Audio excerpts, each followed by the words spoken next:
আসসালামু আলাইকুম, সবাইকে স্বাগতম জানাচ্ছি বিন্যাস সমাবেশের আরেকটি নতুন ক্লাসে। এবং আজকে আমরা যে টপিকটা পড়বো সেটা হচ্ছে যানবাহনে যাত্রীদের নির্বাচন। মানে যানবাহনে আমরা যাত্রীদেরকে কতভাবে সিলেক্ট করে নিয়ে যেতে পারি ভ্রমণে, সেই জিনিসটা নিয়ে আমাদের আলোচনা। চলো আমরা একটা এক্সাম্পল দেখি কি বলছে। 9 ব্যক্তির একটি দল, মনে করো আমরা 9 জন আছি, কোথাও ট্যুরে ঘুরতে যাব। আমাদের হাতে দুইটা গাড়ি আছে। কয়টা গাড়ি আছে? দুইটি গাড়ি বা দুইটি যানবাহন আছে। তবে একটা কন্ডিশন আছে যে প্রথম গাড়িতে 7 জনের বেশি ধরবে না, দ্বিতীয় গাড়িতে 4 জনের বেশি ধরবে না। আমরা কতভাবে ভ্রমণে যাইতে পারি? তাহলে প্রথমটাতে 7 জনের বেশি ধরবে না, তাহলে আমরা চাইলে প্রথম গাড়িতে 7 জন যেতে পারি, আরেকটাতে 2 জন গেলাম, কেন ওটাতে 2 জন যাওয়া যাবে। আমরা চাইলে এখানে 6 জন গেলাম, ওখানে 3 জন গেলাম, হুম? এখানে 5 জন গেলাম, ওখানে 4 জন গেলাম, কিন্তু ওখানে তো আর 4 জনের বেশি যাইতে পারবো না। এখন কোন 4 জন যাব সেটা একটা বিষয়, যেহেতু মোট 9 জন, তাহলে বিভিন্নভাবে বাছাই হইতে পারে। তাহলে এই উপায় সংখ্যাটা বের করতে বলছি। তাহলে খেয়াল করো, আমার হাতে এখন গাড়ি আছে কয়টা, জাস্ট ঠান্ডা মাথায় ভাবো। আমার হাতে গাড়ি আছে কিন্তু দুইটা। আমার হাতে গাড়ি আছে দুইটা। প্রথম গাড়ি, যেই গাড়িতে 7 জন ম্যাক্স, সর্বোচ্চ 7 জন ধরবে। দ্বিতীয় গাড়ি, যেই গাড়িতে সর্বোচ্চ 4 জন ধরবে। এখন আমরা কতভাবে কম্বিনেশন করে যাইতে পারি? তাহলে আমরা কি করতে পারি দেখো।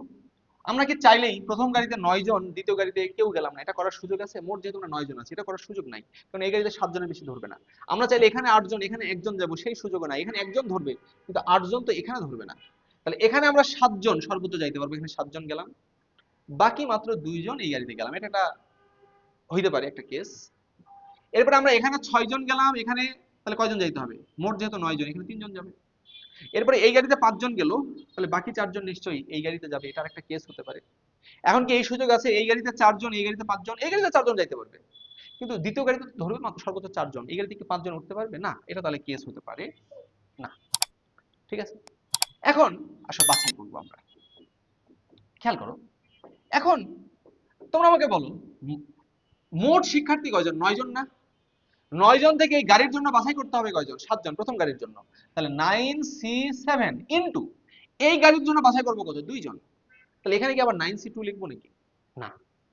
একটু একটু চিন্তা করো, আগের ম্যাথগুলোতে কি হচ্ছিল, এর আগের কেসগুলো যখন পড়ছিলাম, বিজ্ঞান গ্রুপের শিক্ষার্থী ছিল, কলা গ্রুপের শিক্ষার্থী ছিল। বিজ্ঞানের থেকে আমি 3 জন নিয়েছি, কলা থেকে 2 জন নিয়েছি, তাহলে বিজ্ঞানের এনসিআর এখানকার এনসিআর এসছে, গুণ করেছি। কিন্তু এখন তো আমার একটাই গ্রুপ, আমরা 9 জনই। তো তো 9 জন থেকে তুমি যখন প্রথম গাড়ির জন্য বাছাই করবা 9C7, তাহলে বাকি 3 জন কি অটোমেটিক, বাকি 2 জন কি অটোমেটিক দ্বিতীয় গাড়িতে চলে যাবে না? ওদেরকে কি আর বাছাই করার দরকার আছে? তুমি তো প্রথম গাড়িতে 7 জনকে বাছাই করেই ফেলেছো, তাহলে বাকি যারা রিজেক্ট হয়েছে তারাই তো দ্বিতীয় গাড়ির যাত্রী। তাহলে দ্বিতীয় গাড়ির জন্য কি আর আলাদা করে বাছাই করার প্রয়োজন আছে?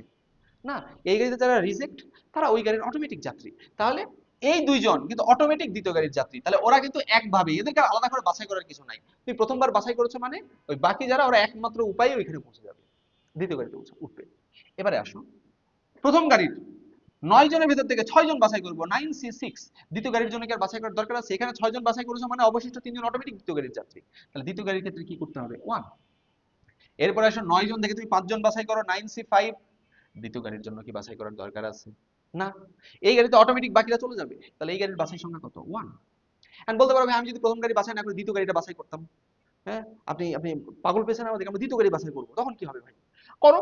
9 জন থেকে দ্বিতীয় গাড়িতে 2 জন, তাহলে 9C2। এই গাড়িতে আর বাছাই করার তখন দরকার নাই, এই গাড়িতে তুমি 2 জন বাছাই করেছো মানে কি বাকি 7 জন অটোমেটিক এই গাড়িতে, তাহলে ইনটু 1। আর মজার কথা হচ্ছে ভাইয়া, একই মান, এটার মানও যা এটার মানও তাই, এটা সম্পূরক সমাবেশ, আমরা পড়েছি। 9C7 এর মান যা 9C2 এর মান তা, সম্পূরক সমাবেশ। কাজে তুমি এই গাড়িটা বাছাই করে আর এটাকে 1 ধরতা, তাও একই উত্তরই আসতো, কারণ এটা কি হতো? সম্পূরক সমাবেশ হতো। ওকে। তো যাই হোক, আমরা যেহেতু লিখে ফেলেছি এটা এভাবেই থাকুক। এখন জাস্ট ক্যালকুলেশন করবা এবং এই তিনটা কেস কি করবা? যোগ করে দিবা। এই কেসের উত্তর, এই কেসের উত্তর, এই কেসের উত্তর বের করো। এবার এই তিনটা যোগ করে দিলে কি মোট উত্তর পাবা। তাহলে তাহলে এটাই হবে আমাদের অ্যান্সার, যে প্রত্যেকটা কেসের অ্যান্সারকে আমরা কি করলাম? যোগ করে লিখে দিলাম। ঠিক আছে। তো আশা করি এই টাইপের প্রশ্ন আসলে তোমরা পারবা। এবং মনে রাখবা, এই ক্ষেত্রে প্রথম গাড়ির যেহেতু একই গ্রুপ থেকে বাছাই করছো, আলাদা আলাদা গ্রুপ না। তো প্রথম গাড়ি ছেলেদের গাড়ি, দ্বিতীয় গাড়ি মেয়েদের গাড়ি, 5টা ছেলে 7টা মেয়ে আছে, তখন ছেলেদের থেকে ছেলেদের গাড়িটা বাছাই করো, মেয়েদের থেকে মেয়েদের গাড়িটা বাছাই করো, তখন কিন্তু দুটাই লিখতে হবে। কিন্তু এখন তোমার গ্রুপ, ওই একই গ্রুপ থেকে এই গাড়িতে বাছাই হচ্ছে, ওই একই গ্রুপের বাকিরা এই গাড়িতে অটোমেটিক চলে যাচ্ছে, এই কারণে এটা কি হচ্ছে? 1 হচ্ছে। ঠিক আছে। তো আশা করছি সবাই এই পর্যন্ত বুঝতে পেরেছে।